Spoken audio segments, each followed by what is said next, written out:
okay? So in July 2015, and then many years following, people left Burundi and they went to the neighboring countries of Tanzania, Uganda, Congo, and Rwanda. So I didn't spend a lot of time talking about it. We're gonna look at some of where they ended up in Tanzania, but how, Teresa, about how do people leave Burundi when they left? After all these problems, did they fly? Did they drive? Like, how did people leave our country? Some flew, but mostly drove. Okay. So people who had cars were able to drive. If you didn't have a car, what did you do? Just try to get space. We're trying to get as many as we can. Okay. So did people walk? Right, so like, you turn on the news right now, especially over the summer, you'd see like the people walking from Central America trying to get to Texas, like those long lines of people just kind of banding together and walking. That's sort of what it looks like when the Burundi or any refugees leave their own country. They get out with whatever mode of transportation they can use. Okay? So, if you could just imagine what that looks like in your head, that'll make the next part impactful. So, there's lots of talk in the news. You turn on the news and there's all this discussion about immigrants and immigration and oh my gosh, we've got these refugees and they're coming here and it's so unsafe now because we've got these refugees.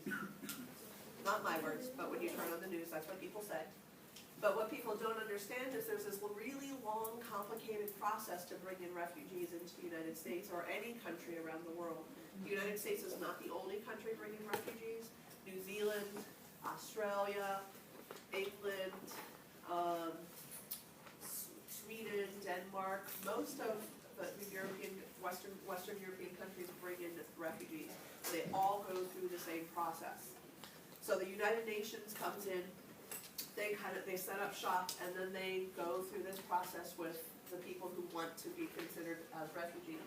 So they don't apply for this themselves, right? The United Nations comes in and they look at the context, they look at what's going on in the world, and they say, you know what, you're probably not going to go back to your home country. Either because the country that they left from doesn't want them, because that happens, right? Imagine being born and raised in the United States and somehow somebody says, you've got to leave and you can't come back. Right? That happens to some people, that happens to some of the families of your classmates. So they don't ask to be resettled. The United Nations comes in and says, you're a candidate to be resettled. And then only the most vulnerable refugees are considered. So the vulnerable ones are the families who have a hard time making it and surviving in the situation that they're in, either because there's medical needs or they've got kids who are really at risk for living in the conditions of the camps that you're going to see. Women and girls are at risk. Can you imagine why women and girls might be especially vulnerable? Yeah, some of the families have experienced some atrocities because the refugee camps aren't always the safest places, especially for women and children. And then if people have survived violence and torture, there are people who are especially vulnerable because they might need, I'm sorry? Okay, they might need some special attention, or they might continue to be vulnerable because they're living with their oppressors, the people who victimize them. So people are considered for very special reasons, and then so then the countries decide. It's not the people who decide. I want to go here.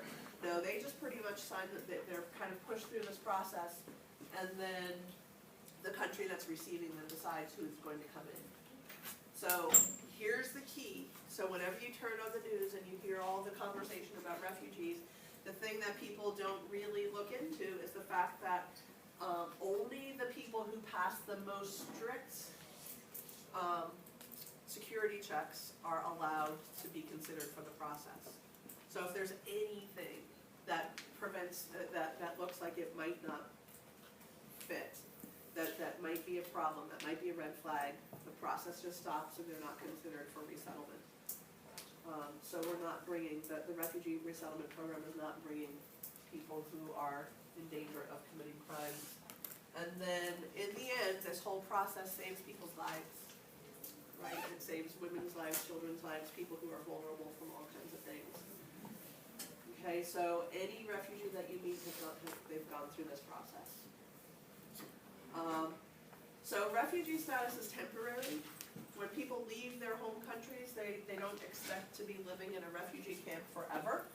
And I want you to keep that idea in mind because we are going to think about, like why these things are happening to the Burundi and Tanzania at this point.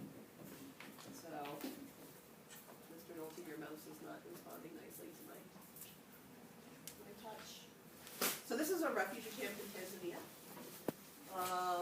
I'm going to ask you at the end if this is a place that is meant for people to live in permanently. Here we go.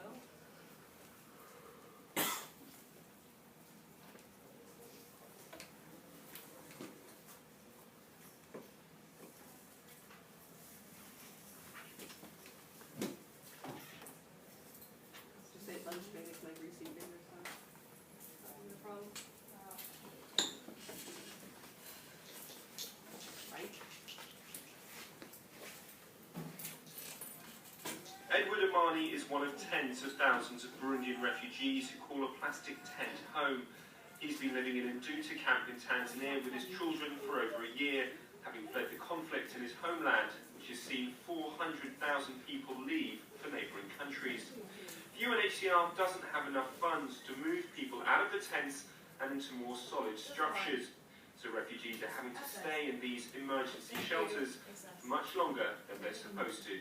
Tenti hii yenyewe labda nahisi kwamba itakuja ikatuletea madhara fulani, maki na joto na haitoshi,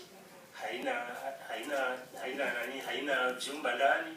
Wewe kama mzee kama mimi au mtu mzima ukiingia labda una mtoto mdogo hivi. A pilot project is helping Burundians move into better homes. These are upgradable shelters, but they're only available to people who have recently arrived. Once they move into it, once they've settled in, they can slowly start producing the bricks, mud bricks, and constructing around it to upgrade it to semi-permanent or transitional shelter. So it shortens the time period that refugees have to stay in these tents and emergency shelters. This project actually costs less than housing people in an emergency tent and then building a more solid structure, and it could be rolled out for future refugee crises in the region. But of course, that's no help for the Burundians who are already here. In nearby Nairobi camp.